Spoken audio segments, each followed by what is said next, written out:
relationships. They won't know and understand how to take care of their personal and their community daily needs. All kind of issues can come from that because they won't have any real social coping skills to help them deal with the world when disappointments come, when things don't really work out the way they want it to work out. It would be impossible to mature if you remove consequences instead of letting them learn some things on their own. Sometimes when you have just the one child, you kind of spoil that child. You want to give the child everything because you just got that one. You pour all of your energy and sometimes in time into that one child. But even with that, you have to set some boundaries. That's right. Of how far to go. Because you don't want to spoil the child. No. Because you're setting him up for a very miserable life, because the real world doesn't work like that, and the world is not going to cater to his or her needs. So I heard one parent say when she was disciplining her child, she said, "I'm doing this because I love you." And the child thought to himself, I wish you wouldn't love me so much.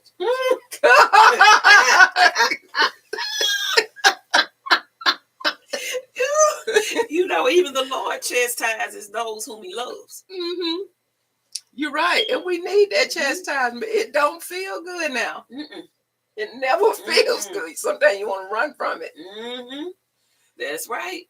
But he does that to help you grow and mature so that your sins won't kill you eventually. Yeah. You can start hurting yourself because of this self-entitlement of getting angry when you cannot have your way. You just want to have your way all the time. Those things are for the growth of us. When things don't go our way sometimes. That's right. And we have to know how to deal with that. That's right. That's right. Because if you don't, sometimes you might want to get somebody back because things didn't go your way, or they didn't do what you wanted them to do. That's right. Exactly. You have to know how to cope with some things in life when disappointments come or things don't work out the way you had originally planned. We have to have some coping skills because it makes us stronger. It helps us to endure. And the Bible talks about hardships and how they help us mature and endure because it builds character. It builds character, and it's in those times where we learn about who we really are and what's on the inside of us. And we also can use that as an opportunity to learn about who God is. There were some doors I definitely wanted to go through, but the Lord didn't allow me to go through certain doors. But after hindsight, I can see now why. Because the door that he opened for me was better than the door that I wanted to go through. That's right. That's right. And, even with dating and stuff, years before I met my husband and we got married, there are some people that I was interested in. But I'm so glad that the Lord did not allow us to get together. Because, Lord, I would have missed out on an absolutely wonderful husband. Wow. And then he showed me some things in the character of those other people later on. And he allowed me to see them while they were dating other people. And the person that they were dating, they weren't being treated with kindness and love and respect. That could have been me, the way I see it. So I thank God he did not allow me to get too far into those relationships because he had something better for me. And you are so right, because choosing a mate or a mate choosing you, that is one of the greatest relationships that you can encounter. And it should be some time and investigation into it before you actually jump into it. And sometimes we don't have the maturity, the skills really to discern a person's real character. That's right. And it takes time to do that now. Yes, it does. Or it's some outside support. Yes. Some counseling sometimes. Yes, ma'am. That's why we have to pray before we get involved with people, so the Lord can show you some things and help you make a wise decision as it pertains to whether you should be involved with this person or not. Well, what if the Lord show you and you still want to go long headed into it because you just want this person so much? Well, you if that's the case, then you're gonna have to accept whatever comes with them. Mm-hmm. Whatever consequence comes with them as a result of your disobedience. Because when God shows you something, you go against what he's trying to show you, that's disobedience. Mm-hmm. And for blatant disobedience comes a consequence. Mm-hmm. You're going to suffer because he showed you ahead of time. You didn't heed the warning. And you know when you don't heed a warning, what's coming next? Destruction.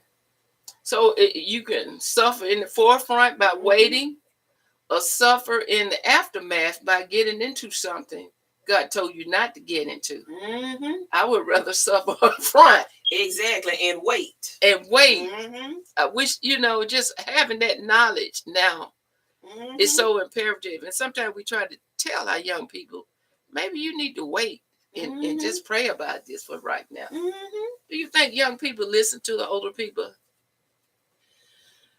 Some of them don't. Mm-hmm.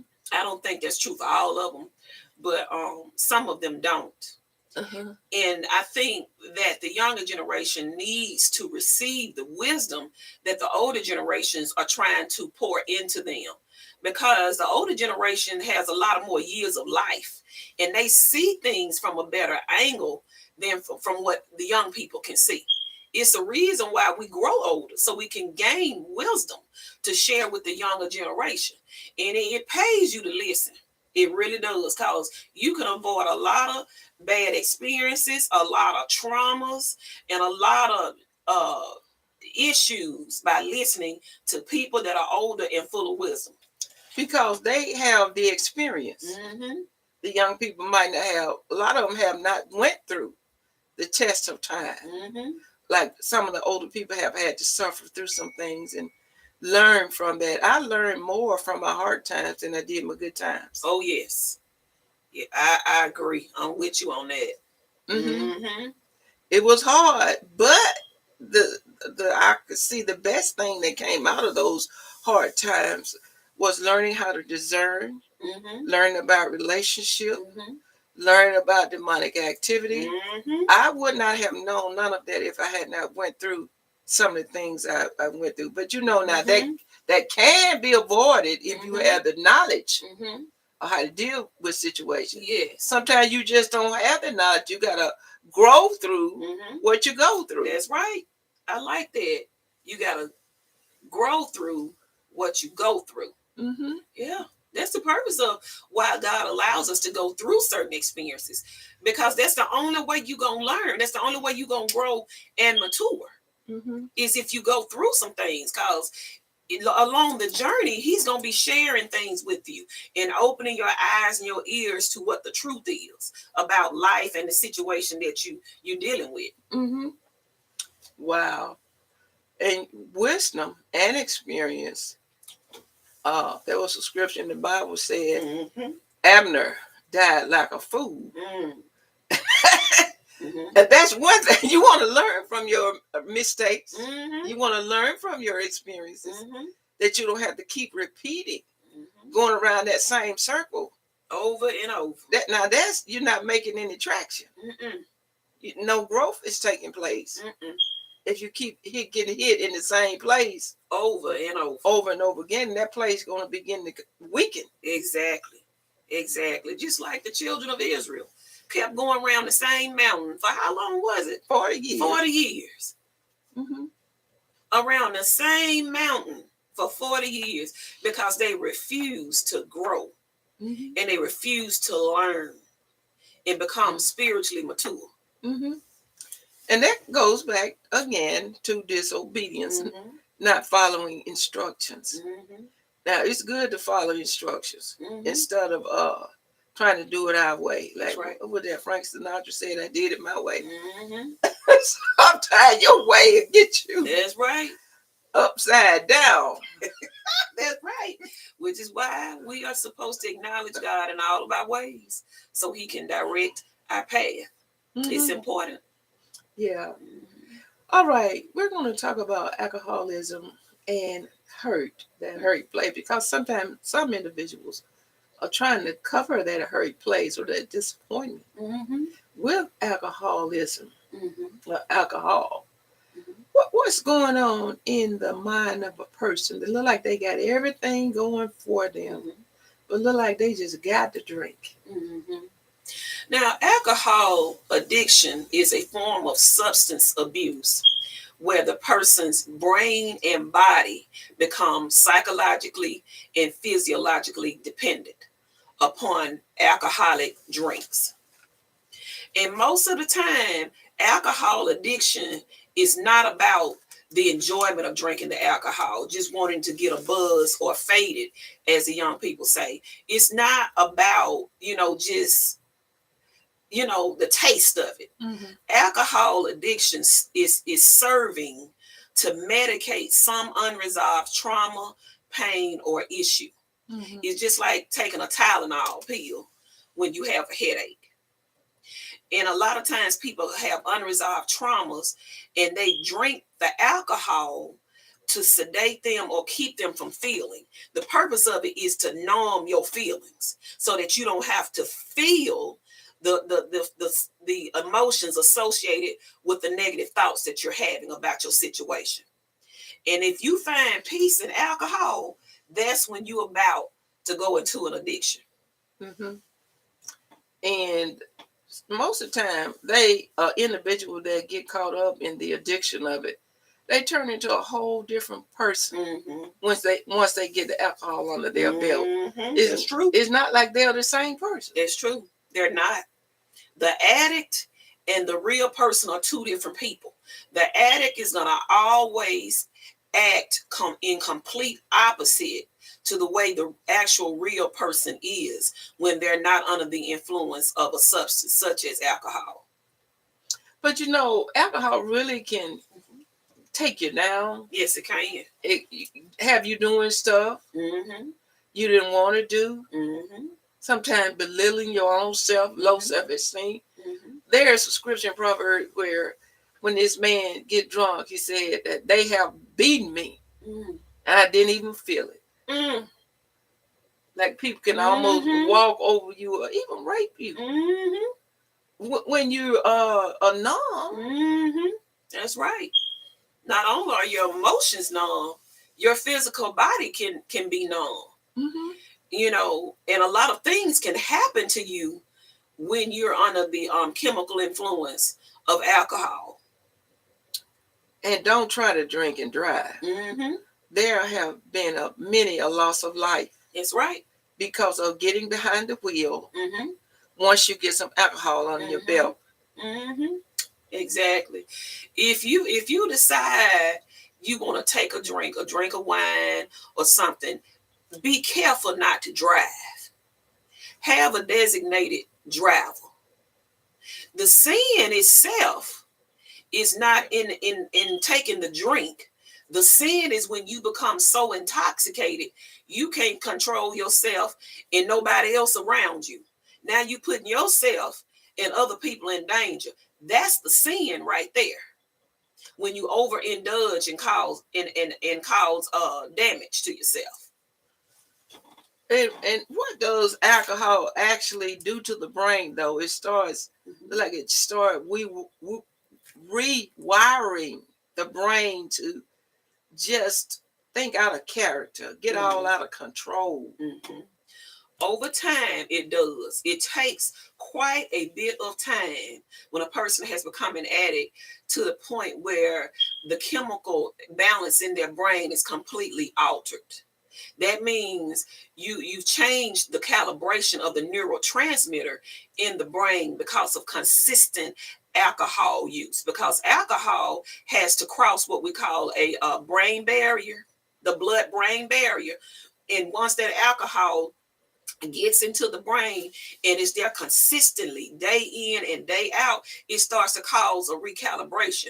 And in order for your brain to help you regulate your emotions and your mood, the brain is going to want that alcohol because it's thinking, okay, well, I ain't never had to work when you're without it. It's like your brain is saying, I've never had to work this hard to regulate your mood or to give you or to calm you down.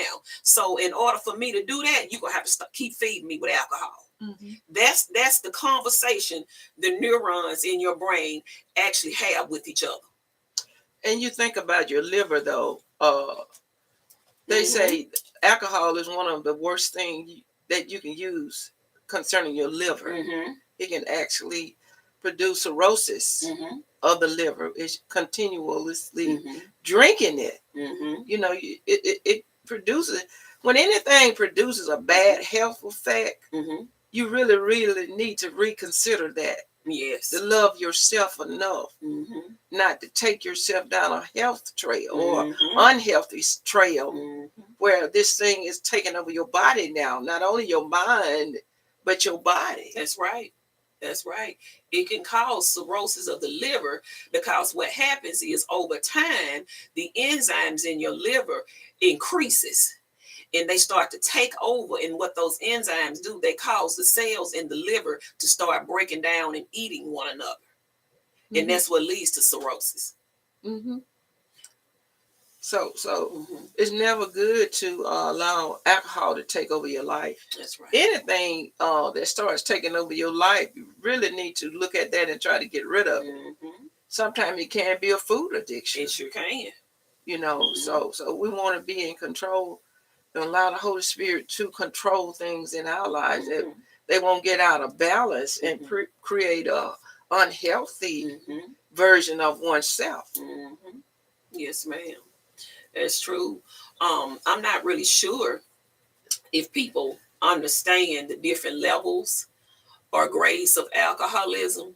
You know, the more severe cases of alcoholism involve cirrhosis of the liver and other health problems that can result from that. Because when you have cirrhosis of the liver, your body won't be able to break down toxins. That's the purpose of the liver, to help your body break down the toxins. And so these toxins build up in your body and they cause cellular damage and tissue and organ failure over time. If you're engaging in heavy, severe drinking day in and day out, where you going to bed with a bottle of whiskey and you waking up drinking whiskey for breakfast. I remember Dr. Carter said his wife used to just drink. No, she was actually a smoker. She would smoke, and she told him she had to die with something. Now, you get to the point that you don't mind dying for this thing. What's going on? That means that thing, that substance, has now become an idol. That means you are forsaking yourself. If you don't care about dying from it, that means you are now worshiping it. You've become so addicted that you don't think you can stop. And so you give into it, and eventually it will kill you. And addiction sometimes looks like a baby that's on a bottle. That baby don't want to let that bottle go. Sometimes a person got to grow up by getting some help so they can come out of that addiction, get off the bottle. That's right. You know? Is that coming from some type of, maybe even some childhood issue? Maybe? Yes, ma'am. Yes, ma'am. In my career, most of people that I've worked with who deal with and suffer from alcohol addiction, they're trying to medicate some childhood trauma that's still manifesting itself in their present adult life. And they have not developed the coping skills to help them resolve it and move past it. And so what I've learned is when we do some trauma-focused interventions to help them resolve that childhood trauma that's affecting them in their adulthood, the addiction usually falls off because the trauma has been dealt with. So there's no need to medicate those symptoms anymore with alcohol. Do you think sometimes individuals get caught up with others that are drinking, that this is the way they feel cool. This is the way they relax, and then they just start doing it just to fit in. Doesn't always come from trauma. Not always. Now that the social drinking is not always associated with trauma. But if there is some unresolved trauma and you get into social drinking, sooner or later that trauma is going to connect with your alcohol abuse behavior, and the next thing you know, you're going to gravitate towards using it to medicate those issues. Because when you suffer or disappointment or hurt or heartbreak, sometimes individuals, they're going to look for some type of coping mechanism. That's true. Something just to take away the pain or the hurt. But that's never the way, because as soon as you come out of that, you got to deal with it again. That's right. That's right. As soon as you're no longer intoxicated and you sober up, those same problems are going to be there waiting for you. And so why not resolve those issues through therapeutic counseling and psychotherapy so that you won't become a slave to the alcohol? Yeah. And you know, as African Americans, we should never fight counseling. The Bible says, in the multitude of counselors, make your war, make your decision, make your choices. You know, one person just does not have all the information. That's right. That's why we're all here together. I know the Lord has all the information, but he has invested his gifts in those around us that might not be as strong to get to the Lord by themselves. That's right. But you can always, I don't care where you are, use the knowledge. That's right. That's true. You can always have the knowledge, because you cannot watch your back. That's right. You cannot see behind your back. That's exactly right. Yeah, because what we learn is that compulsion, which is this strong desire and need to do something, plus slavery equals addiction. Wow. And that compulsion is something that just pull at you. It's trying to pull you into it, and even though you're trying to get away from it, but it's like it's taking over, trying to take over. It's like it's controlling your thoughts and your will. You want to stop. That's the essence of addiction, where you want to stop, but you can't stop on your own. You have to receive some help. Because now this thing is driving you and causing you to make decisions that's hurting you and the others that love you. And then you feel bound to it. It's like a cycle, a monotonous cycle, which truly, if you look at it, is the definition of hell. Wow. And I heard of a sad situation over the weekend.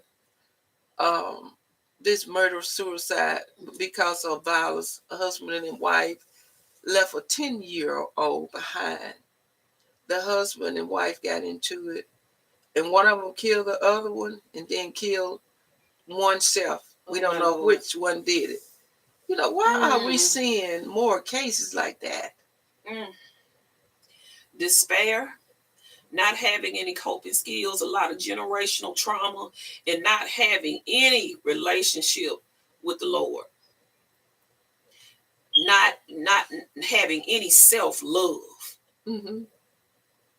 How can we try to prevent things like that from happening, that they escalate to this point that you kill somebody else and then you turn around and kill yourself?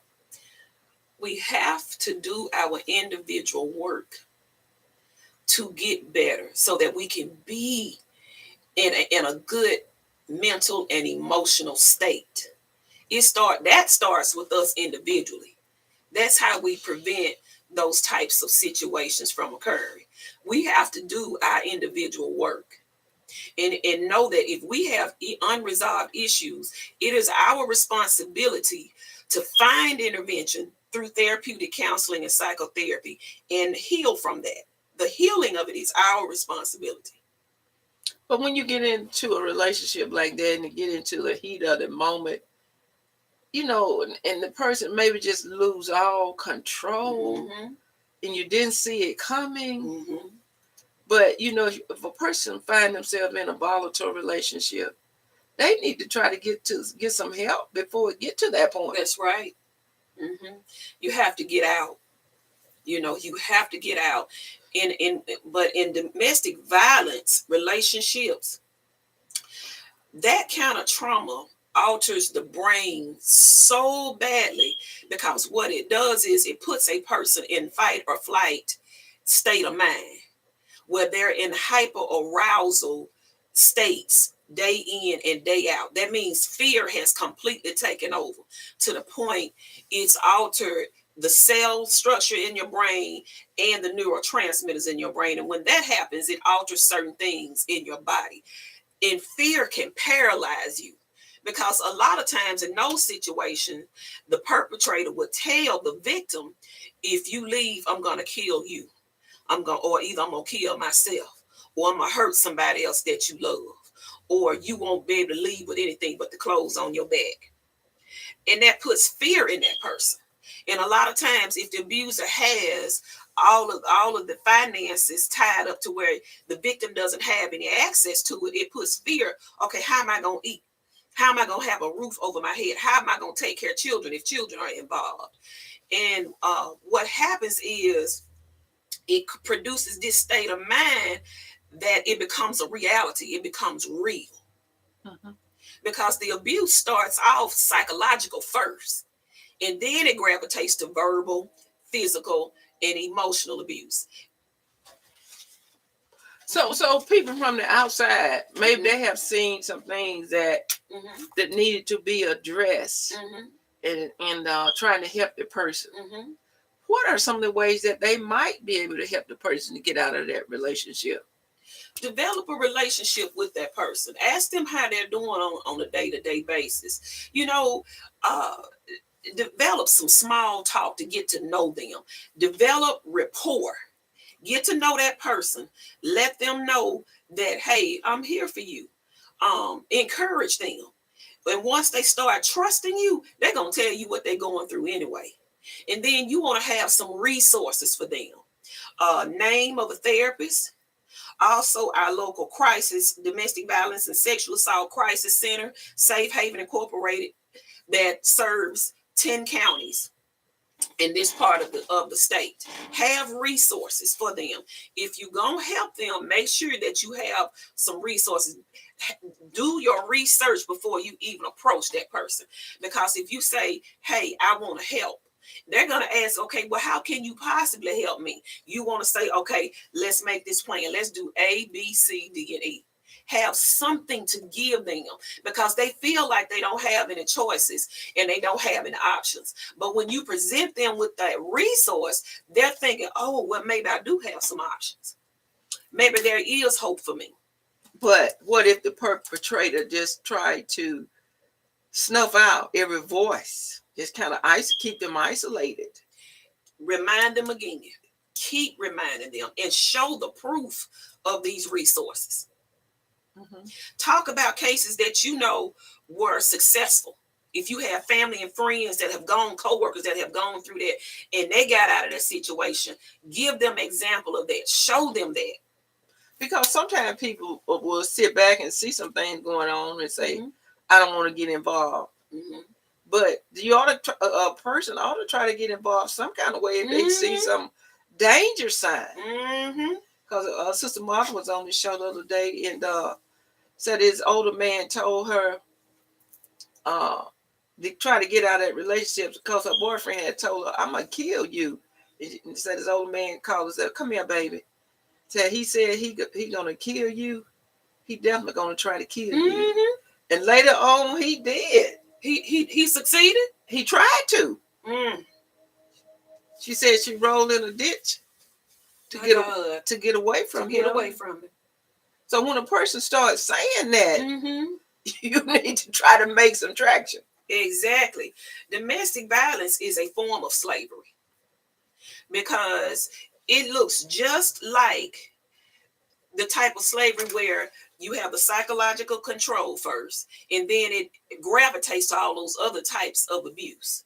And so they need to be presented with resources. And I remember when I was working full time for the crisis shelter, we were trained to look for this stuff in the community on purpose.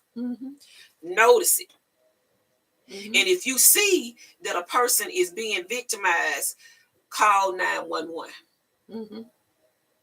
You don't have to get directly involved, but call 911. Will they actually try to intervene?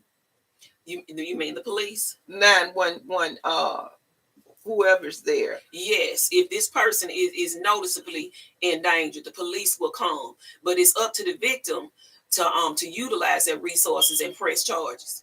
And some of them get talked out of pressing charges. And then it happens over and over again. And it is usually the perpetrator or the abuser that's talking them out of pressing charges. Because see, they already have a level of psychological control over them. So it's a lot of times it's easy for them to be talked out of utilizing the police. Yeah, so if you see some family members or even, especially family members, don't say I don't want to get involved. You already involved. That's right. If you see something, you're already involved. And now it's up to you to try to seek some type of help for the individual. That's right. So this lack of involvement could get a person killed. That's right. Whereas you might have tried to help them. They could have escaped. I've watched a movie where the person had to leave town. It looked like sometimes the person become obsessed with destroying the person just because they don't want them. It's demonic. Because Satan thinks that he has entitlement to everything. And that's that narcissistic abuse.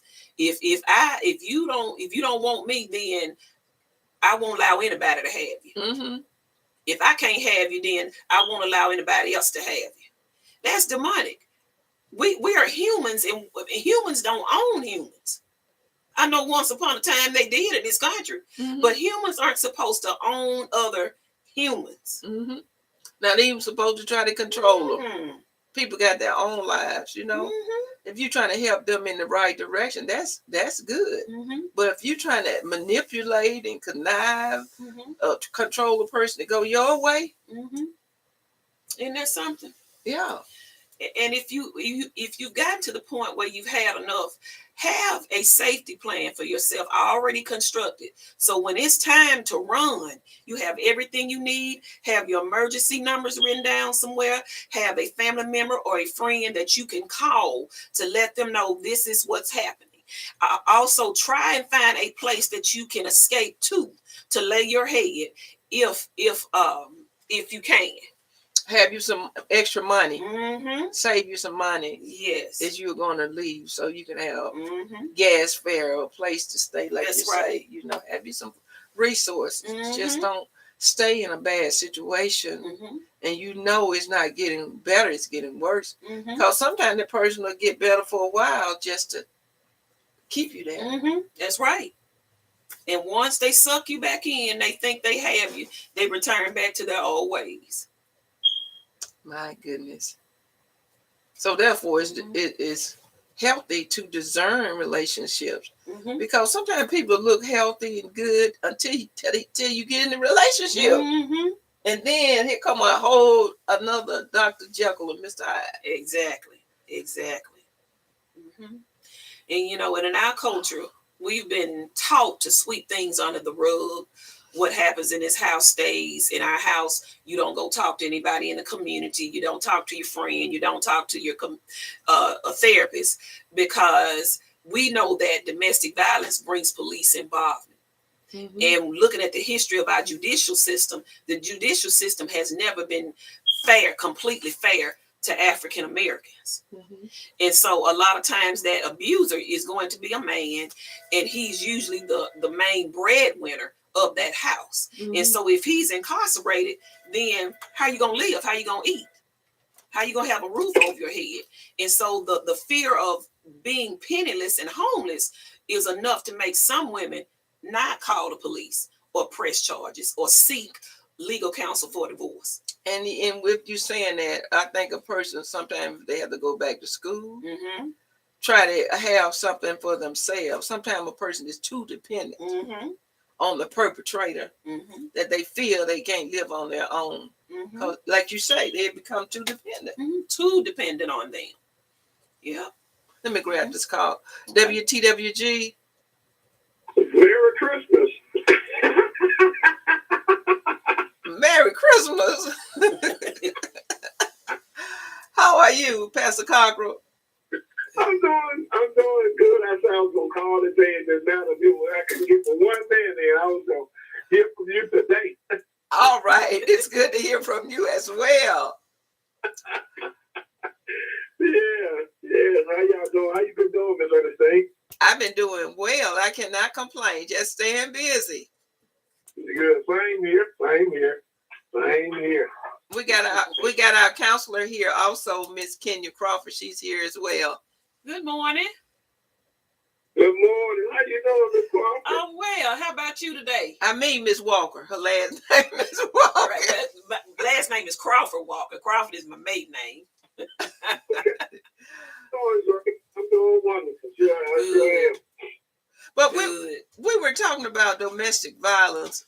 When a person is in a domestic violence situation, I was telling her about over the weekend the husband and wife got into a domestic violence situation. He either killed her or she killed him, but they both ended up dead, and they left a child behind. What would you say to that situation? Oh, man, that is a tough situation to address. Yeah. Oh man, you have to think about the cause of it. What was going on in the household? This ain't just happened. It's been going on. It's been going on for a while until anger has overtaken or something has overtaken somebody. They just lost. Yeah. You know, there's anger. It's something been going on all the time. It's true. And it got to this point. It's got to that point. So they should have been dealing with. They should have dealt with that, and it wasn't working out. Somebody had to have the will to walk away to save their life. That would happen when you're in a situation and you don't take care of them, and then just keep escalating. Somebody get mad, and then it overtake them, and it can't happen. Yep. So do you think it was premeditated? In a lot of cases, it is premeditated because, see, that person didn't just decide that day to tell you, I'm going to kill you. They've said it in other times when you get into, let's say, a squabble or you get into a physical altercation. They've been saying all the time, I'm going to kill you off and on for a long period of time until eventually they succeed. Mm-hmm. So you got to be careful, Pastor Conger, when persons say, I'm going to kill you. Wouldn't you say? Yeah, I don't want no one. I don't want that type of love in my life. I don't want nobody to love me to a point that they love me so much to take my life or get so angry with me that they take my life. That's the reason why in those type of situations, when you see things are not working out, and you know in your heart that things are not working out between you all, and you all just ain't gonna be able to put it together. Somebody need to walk away, because if you don't, it's going to escalate. And it don't take that much when you're already mad with the person and you all not getting along, or really not being husband and wife anymore. It's time for to let go. It's true. You got to know when to let go. You got to know when to let go. It's just, well, I got to let this situation go, because if not, it's gonna overtake me, and then you're already upset. And one little thing can trigger. It don't take that much then. Why is it hard to let go sometimes? Because a lot of times when people get involved in those relationships, remember, the abuser shows you from anywhere from 3 to 6 months a representative of who they want you to think they are. And then once they suck you in, they sure that they've got you all in, that's when they stop pretending and the real them comes out. And so what happens is the victim has been manipulated, and they start desiring the person that they thought that person was. And that's what makes them give them a chance over and over again. Plus, the element of fear is operating. Will you indeed try and harm me if I try to make my escape? Pastor Carter, what would you say when one of them say it's gonna get better? I can change him or her. No, you can't change. You can't change nobody. Once a person show you who they are and they action is there, you have to make a conscious decision, for yourself. Do I want to continue, or it's time for me to move on? Because in marriage relationships, those are some very tough relationships to deal with, because they'll be mad with each other today. They want to kill each other tomorrow. Ooh, baby, I miss you. And then they right back together the next day. That's right. It's true. That's that narcissistic manipulation. That's that narcissistic manipulation.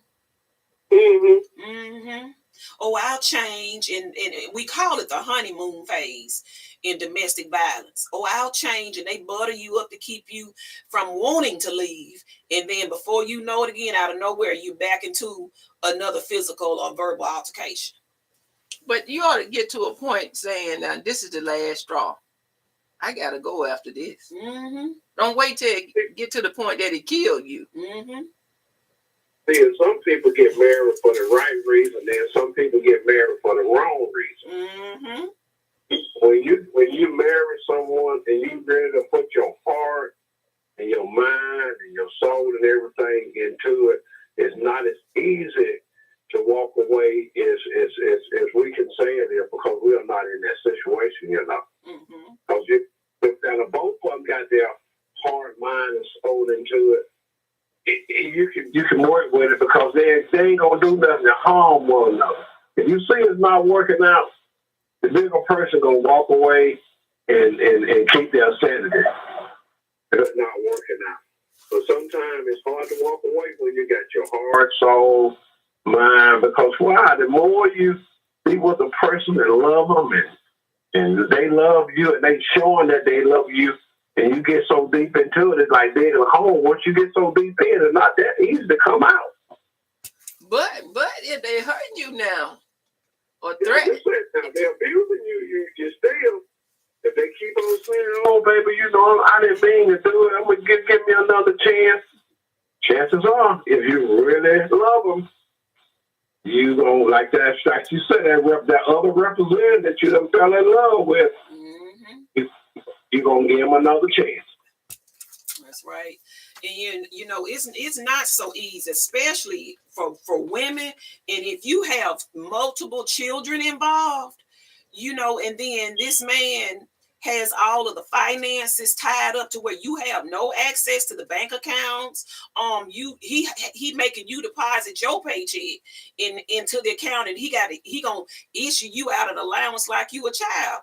It's not as easy. You're thinking, okay, now if I did walk away today, how am I going to take care of my 3, 4, and 5 children? But there is a way. There are resources, and finances should never be the reason to stay in an abusive relationship. It's ways in the community and resources and agencies that will help you get on your feet. And if you are in imminent danger where this person is beating you and you fear that you may be killed, then I want to urge you to come to Safe Haven Incorporated. We have an 18-bed unit.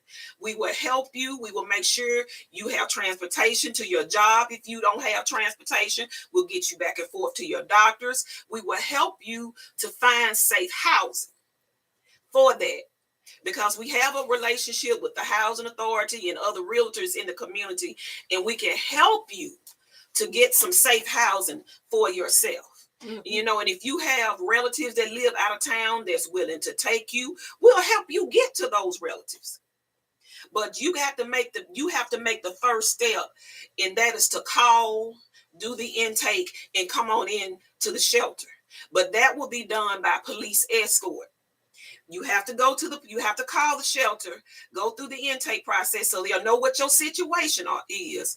Then you'll be instructed to go to the police station, and the police will either escort you as you drive your own vehicle, or they will drive you themselves to the safe shelter. You can get out. You can get out, and don't believe this lie like that the abuser tells you, where you're not getting a dime, you're not getting anything out this house. That's a lie, because the state of Mississippi divorce law says you're entitled to at least half of what you and that husband accumulated together through your years of marriage. Don't believe that lie. That judge is going to go by the law, and you're entitled to half. Mm-hmm. Mm-hmm. Yeah. I know of a situation where this woman was being abused, and she didn't want to leave the house. The husband had provided her a beautiful home, but he was abusing her and beating her. If she messed the food up, or it didn't taste right, he'd throw it on the floor and then just go upside her head. My God. The daughter finally got out. The oldest daughter did, and she tried to get the mom out with her friend and others talking to her. She finally left the beautiful house. She wanted to hold on to that house. Trying to keep up an image. Some tough situations to be in right there. Those are some very, very tough situations. Not only it can be physical abuse, physical abuse, it can be verbally abuse as well. And that sure can that verbal abuse hurt as like physical abuse? Yes, ma'am. The verbal abuse can have self-esteem that breaks you. It just breaks you down and makes you feel less than. That really hurts you right there, just makes you seem like that you ain't nobody, But you make you feel like you're nobody. And that's not, those are tough situations to be in, and I pray that whoever's in those type of situations that God will give them the strength and the courage to find to get out, because no one need to live in those type of situations. No one. I don't care who they are or whose they are. That's true. Would you say the person is weak that's dealing with that? I don't typically use the word weak because of the negative connotation associated with it, but I like to use the word vulnerable and susceptible. And and vice versa, you got some men, they're in abusive relationships like that as well. They might not say anything. That's right. So you got men have to deal with that same. They deal with it as well as ladies. Might not be the physical part, but the verbal part, you ain't this and you ain't that and you ain't doing this and you ain't doing that. And you need to do this and you ain't all alone, and they have to deal with that. That breaks their self-esteem down as well. Oh, wow. Yes, Pastor Cockrell, you are completely right about what that process looks like. And the purpose of it is to get that person to believe that nobody else wants them and they aren't anything, and that abuser is the best thing that ever happened to them. No matter what, you ain't gonna find. It's mental, like you said. When people can start messing with your mental state, then they can deal with you, because now they got into your psyche. There ain't no one else out there for me. I'm it. This is it, right? This all you have is me. But now when that get in your mind and you start telling yourself that I ain't nothing, or don't nobody want me, now you are self-defeating yourself. That's true. You should never let the perpetrator get you to the point that you start doubting yourself or losing who you are. That's true. That's exactly right. I have a relative right now that I truly believe is in the ground today because she desired to keep up an image. Wow. And when you were telling the story about the lady who didn't want to leave the beautiful home, I truly believe that is what happened to her. Spending 40, 45, nearly 50 years in a completely and utterly chaotic and abusive marriage. And I think about her quite often because I know that was the cause of it. But sometimes you just got to let it be what it is. Yeah. To be true to yourself and let the image go. There's so many factors involved in that too, Miss Earnestine. Because you have to think about, you know, the type of home that the person grew up in and how they childhood and stuff. Well, all that, I think all that plays a part in it too. You know, they don't have nobody else. They feel as if they don't have nobody else to turn to, and then some of them feel if they don't want nobody else in their business, so sometimes they just settle and just deal with it, you know. But what Reverend Cocker said something else. He did, and it is the truth. What makes a person susceptible to victimization more so than some other people is what they have already been through prior to meeting this person, what they went through in their childhood. Because if they come from a family where abuse is tolerated and you have a lot of victimization in that family, and this person has gone through Reverend Cocker, childhood abuse, like sexual abuse or what have you, they're more susceptible to falling into these domestic violence relationships because they're already conditioned to being a victim. Wow. It's like they don't mind being used. Because they're used to being used. They don't think they have the right to stop people from using them and abusing them. WTWG. Good morning, Miss Earnestine. How you ladies doing? Good morning. We're doing good, Miss Brown. That's good. That's good. I had this friend that had a husband, but she still with him. She loved him so much, she didn't want to leave him. He had kids for, and he beat her all the time. She come to work and tell her how he did her. So she went to this home that the ladies could go to temporary, and they put him as walker under some kind of whatever I'm trying to say. Restraining order.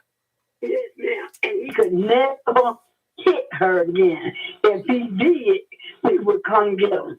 So that's been over 20 years ago. They get along good. They got grandchildren, and they love each other. But he will not put his hand on her. You cannot be afraid of these men.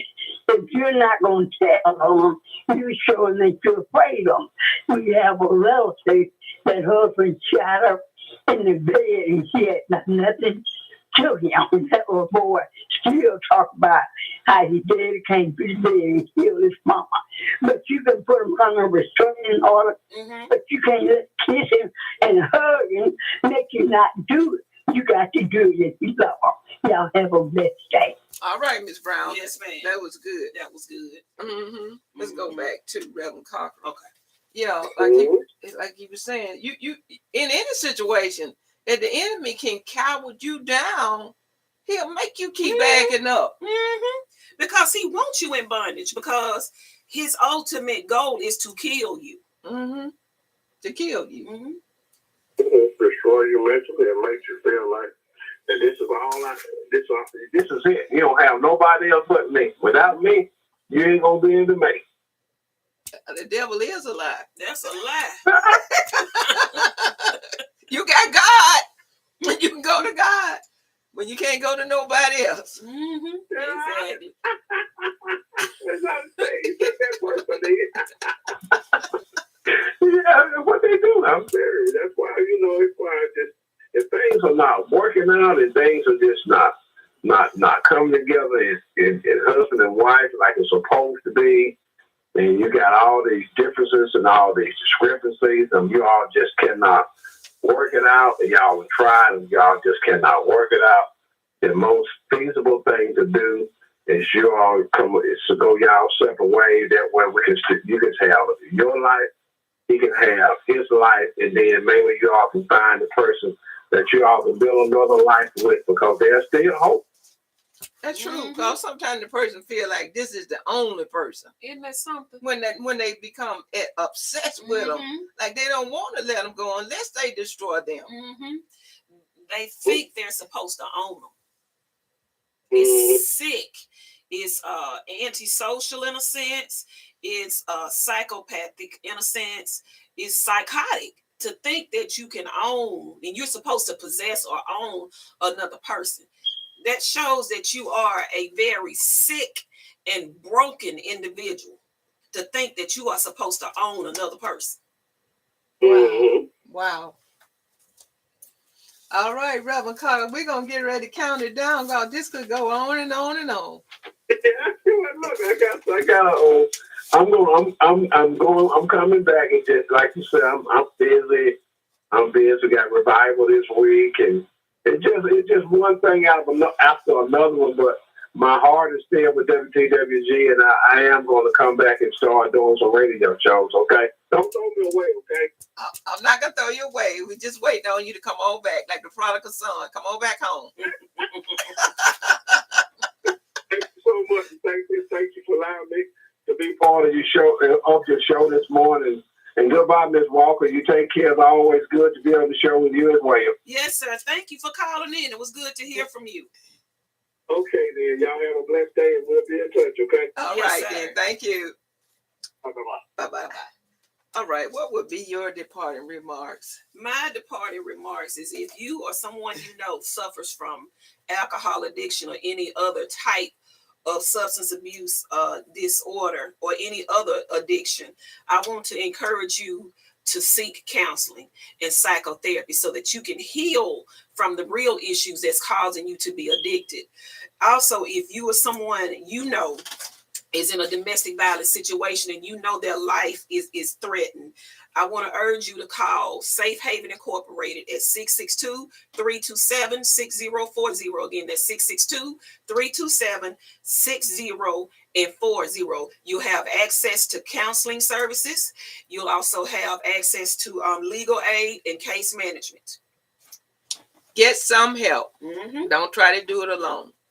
Get some help. You need some help in a situation like that. All right, that's going to do it for us. We want you to have a great day.